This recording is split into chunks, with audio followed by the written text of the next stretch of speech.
Personal Story segment tonight. Much has been made of the social conduct occurring in the Occupy Wall Street precincts. Of course, it isn't fair to generalize about any group of people, but psychotherapist Karen Ruskin has done some profiling, and she joins us now.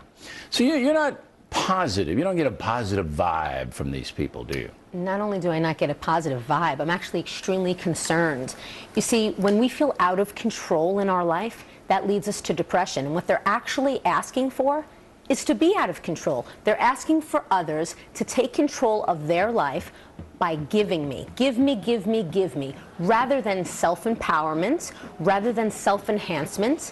That is concerning, and that does lead to mental instability. Well, wait a minute, though. I mean, let's try to be real fair. Right now, I think these people feel empowered in the short term. They think they're out there. They think they're getting a lot of media attention. They think they're changing some hearts and minds. Would you agree with that? I believe they feel self-empowered in the disguise of, masked in, large group think. And in reality, those that are considered externalizers, that's those that believe that others should help them, versus those that are internalizers. Internalizers are a person who believes that the choices I make can benefit me.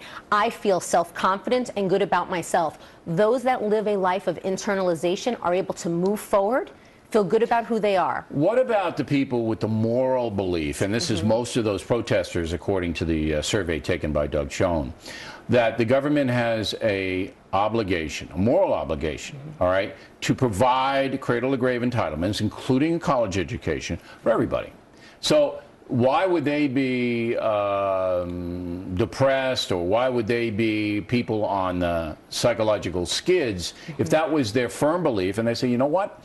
Just like the Tea Party, I'm standing up for my belief system. I believe this is the right way that human beings should conduct themselves, with a strong central force providing for people who can't provide for themselves.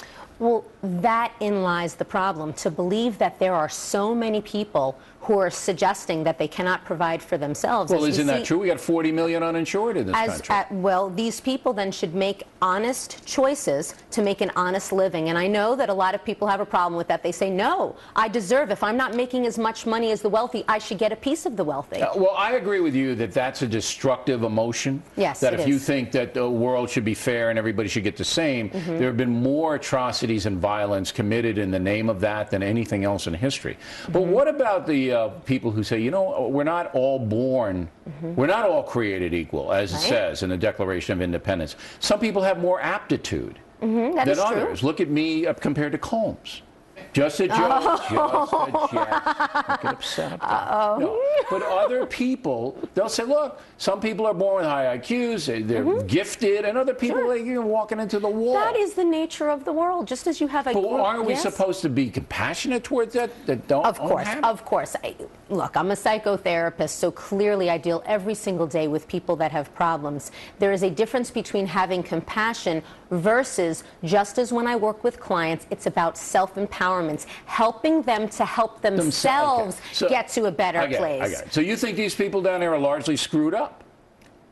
Well, that's a very powerful statement. Rather than saying screwed up, rather I'd say I feel that they are lacking in strength and the courage in order to move themselves forward. But doesn't it take courage to jump around with a bullhorn and say stuff that is pretty provocative?